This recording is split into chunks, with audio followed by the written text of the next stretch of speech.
Alright guys, thought I'd do a video update. Haven't done one for a little while. Back in La Mata, but I suppose a few of the issues to cover at the minute are immigration, flights, and the changes in Brexit, COVID, and 101 other things.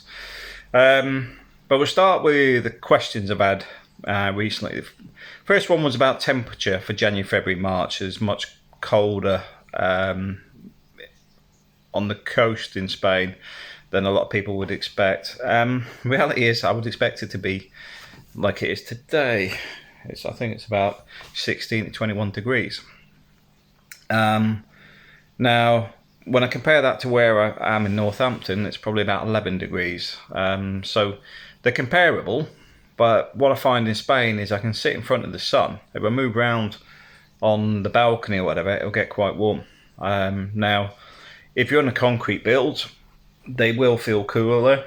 In the same way, if you're in an old concrete council house in the UK, they take a lot more to heat.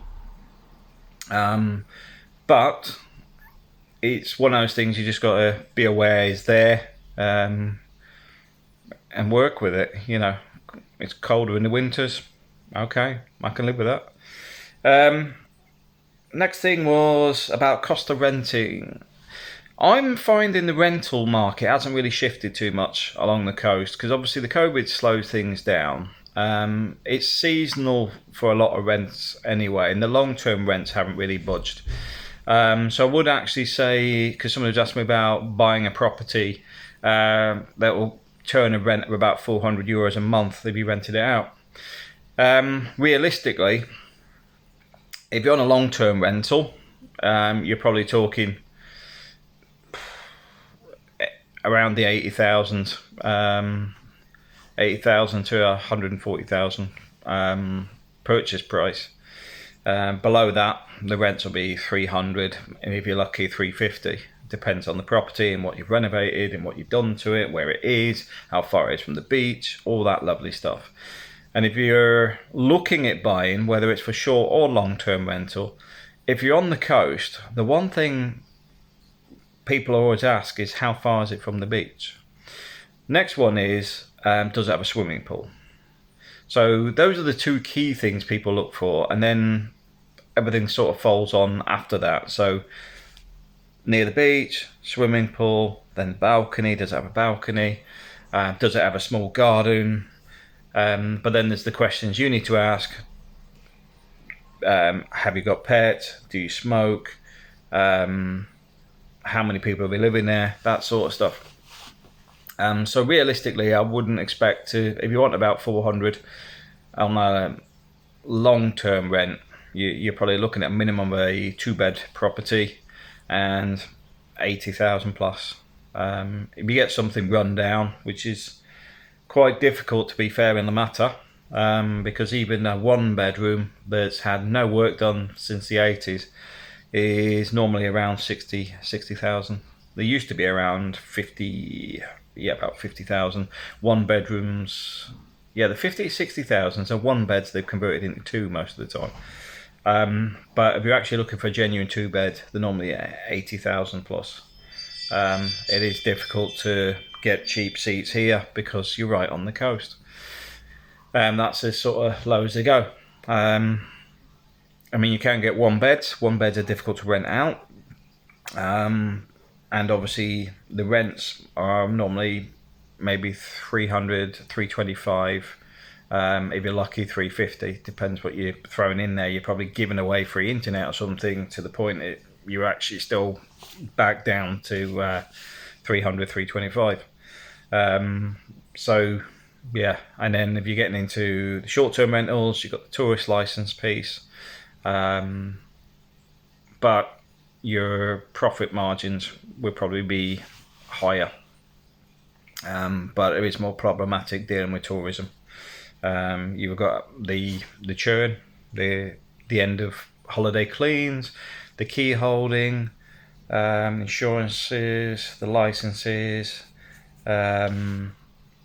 Often find that I'm not going to go which countries do it more than anybody else, but in the first 24 hours they know they can get a rebate off Airbnb by whinging about something, and often it's not really related to the property and not really an issue, but they'll try and get 25% plus back, even though it's no issue. But I've seen that happen a few times, and you're going, really? But that's one of the things to bear in mind if you're going down that route. Next thing is this the new residency cards, because you have these green ones which are just almost like, I can't even call it a card. It's more like a laminated piece of paper, which is the old green card without your photo. For permanent sort of residency, you've got to put all your paperwork in. It's much easier, to be fair, than doing a residency from new. So just bear that in mind. It's just getting all your documents together. Takes about 20 minutes. Booking the appointment, you do that online. I did my trip to Alicante today, and it went sort of very easily, and I've just got to pick my card up in 5 weeks' time. But it's things like your padron, filling in the right form. If anyone wants to discuss it, I think that's better to do that in a Facebook group. Maybe we'll open one up on that, or head to the Lamata group and you can ask some questions in there. I'll come back to you with the list of requirements. But it's not as tedious as doing it from first residency, and obviously the rules have changed thanks to Brexit, so it's much more complicated than it was before. But once you've got your card, it's valid for 10 years, which is classified as a permanent resident. So yeah, it wasn't too difficult. We're just organising April and the kids stuff, because now mine's been done. I've got their renewals also up for the 5 years. Then on the back of that, trying to sort my son's British passport. That's more painful than all this combined. So yeah, that's why I don't really grumble on this stuff. When you start looking at the bureaucracy dealing with UK passports, if a kid's born abroad, it all sort of changed. I think it was it the 80s? I think if you're born before a certain date, it was okay, but after that certain date, it become more complicated and a little bit more tedious. So I've got that to do this year on top of everything else I'm doing. But it doesn't mean that it's much easier for my son to fly over to the UK with us. You know, if I'm going back to work, he can pop in with us, and we could do stuff at the weekend, or he could come over for a bank holiday weekend, all that sort of lovely stuff. You know, a bit of family time. What else have we got? There was some other stuff that come up around the Brexit. We've got the immigration stuff. There has been people talking about the rules around, I think it's 90 days in the 180 days. Just keep an eye out for that now, because a lot of people are used to being here without doing any paperwork. And it's not that I don't have sympathy for you guys, because I do think that a lot of this paperwork is tedious and frustrating. But at the same time, it wasn't Spain that left the EU, it's the UK. So it's not the Spanish government that made these rules up. These already existed for people that come from America, Canada, Middle East, Africa, anywhere else that's outside the EU. And they were already going through these processes. So it's not like a big surprise. A lot of the problems people are facing is because they haven't gone through and actually looked at what they need to do to bring everything into compliance. I mean, in fact, some of the worst culprits have been here a long time and haven't been bothered with residency. And even when the deadlines are getting pushed, still haven't bothered. So they could be here like 16, 20 years and not bother doing any paperwork, and then complaining that it's all got very difficult. I think you could have done it within 16, 20 years. I'm sure you've found a little bit of spare time to go and do it. So yeah, I mean, the residency side, I think it's fine. It's not as complicated.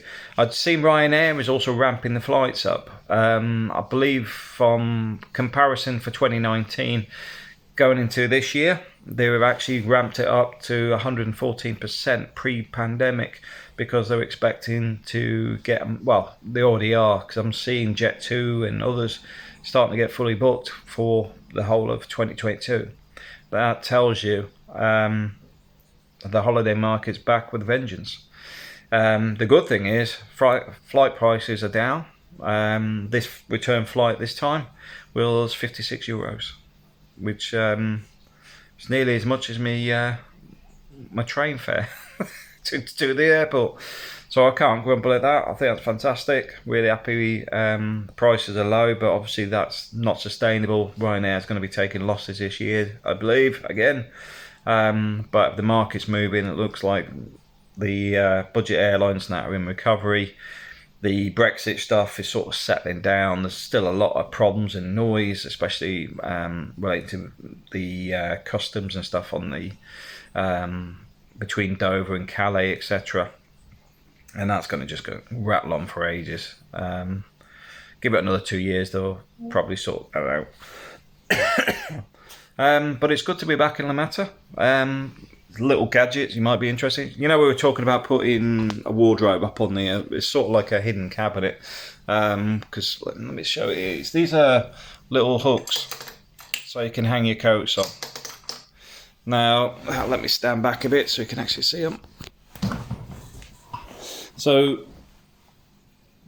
got it so you can have 9 coats on the top, and then down the bottom, bags and, you know, handbags, that sort of stuff. And then along this front bit here, there'll be a middle door that's sort of locked with probably 2 sliding, which, if you're trying to envision it, there's the doors in the corner over there. So imagine that is going to be fitted over there. So that'll sort of be sliding across, so put all the coats that away. So that was today's project. I've only been back since yesterday. So done that this morning. Then we're going to go out for dinner tonight. So yeah, it's good to be back. I'm only back for the weekend again. But it's starting to be every fortnight, which is what I wanted to do in the first place. But COVID slowed that down for a bit, but we're now starting to get back on track. Work's starting to settle down as well, which means this is more reality as well. So we are in a much better space.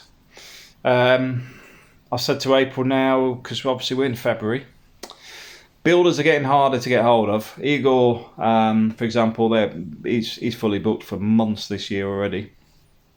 But we've got the window, the large window and a sliding door to go on the roof area.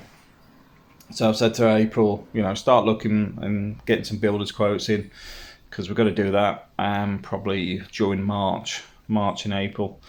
Because guess what? Whenever he starts coming over, June, July, etc., the chance of getting a builder I've slim at best.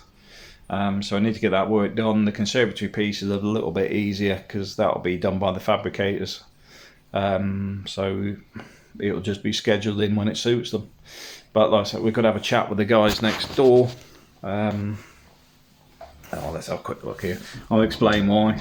Because although the balcony, we're sort of adjoined, but it's not going to block their view as such. But we just want to confirm that they're okay with it.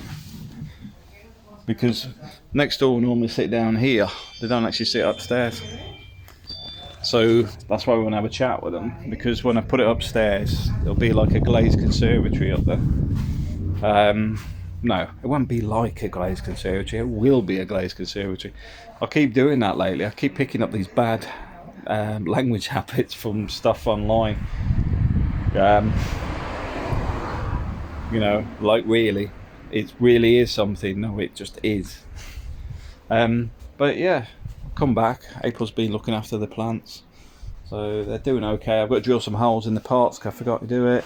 Although he's looking all right.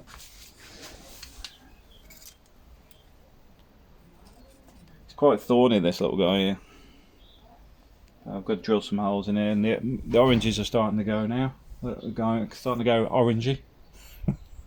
Orange is going orange. He's recovering now because he was losing leaves because he was getting a bit stressed.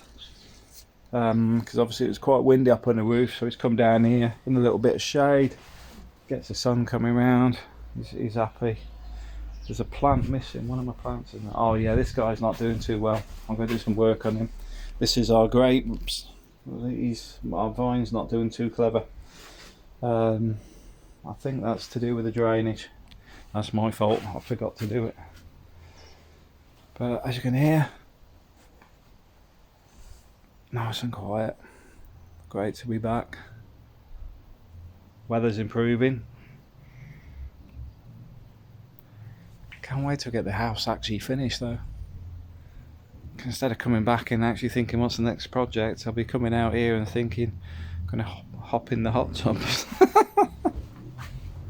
Get rid of the shed, put a jacuzzi, what do you call it, a sauna in there instead. But yeah, it's good to be home.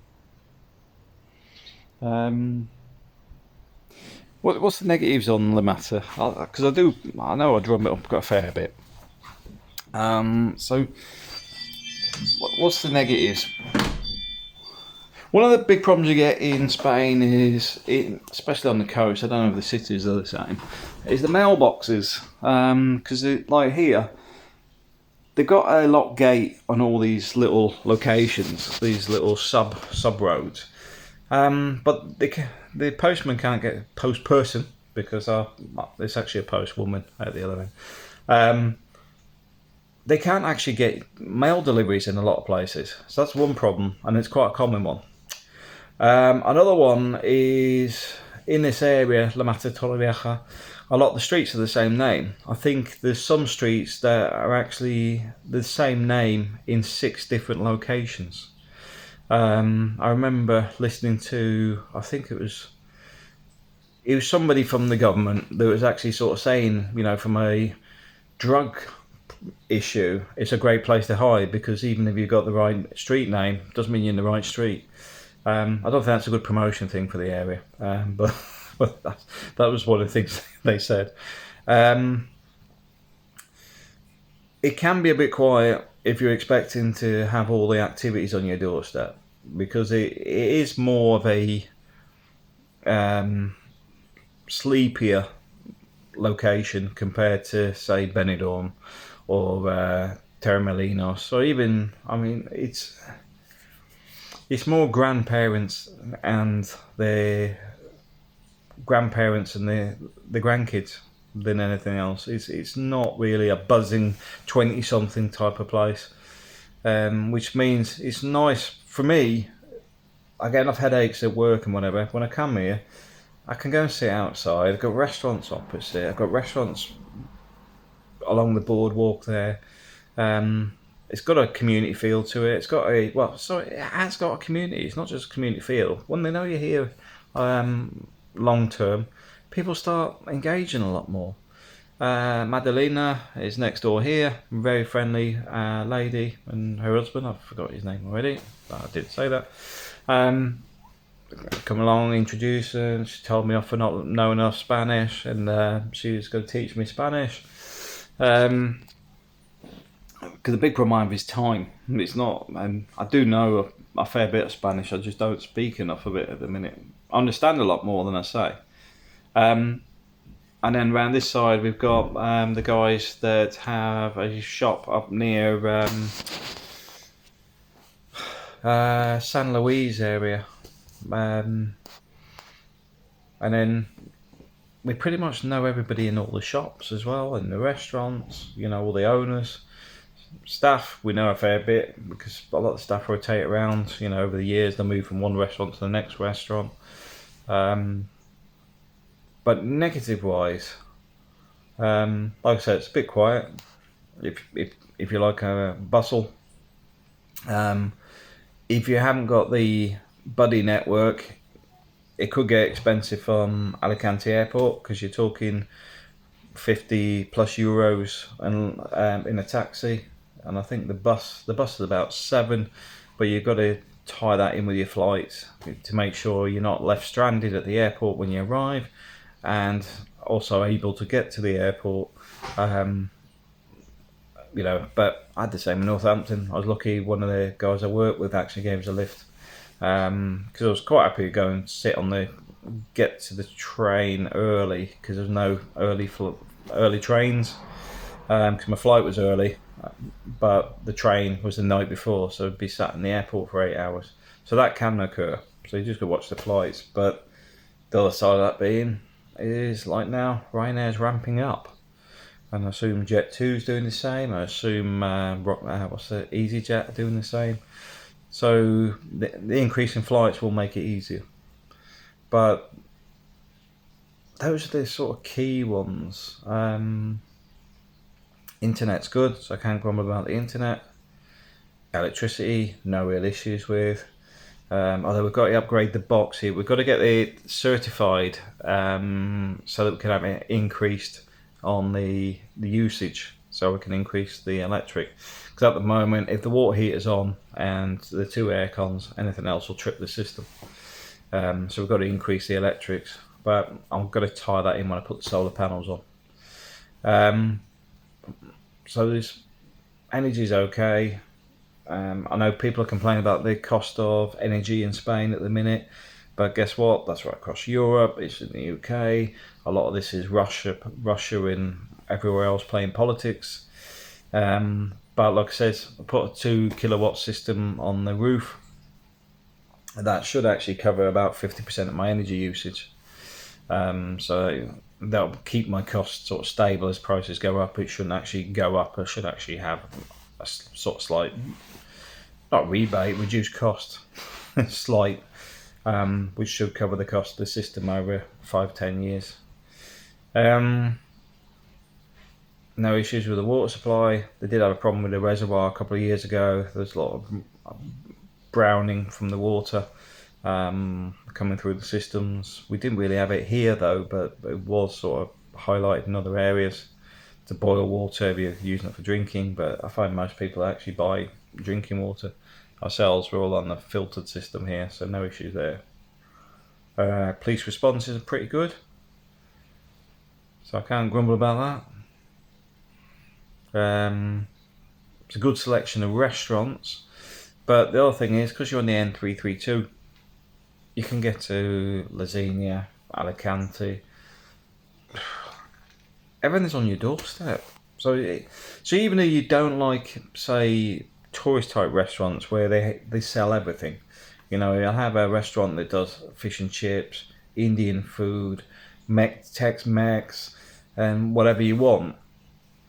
Even if you don't like that type of food, there's a lot of tapas places you can go and find to get more of a traditional sort of Spanish place. But Las Flores is really good. I mean, to the point they've got two different ones now here in La Mata. Their food's good anyway. You want more Spanish type food, so I can't grumble about that either.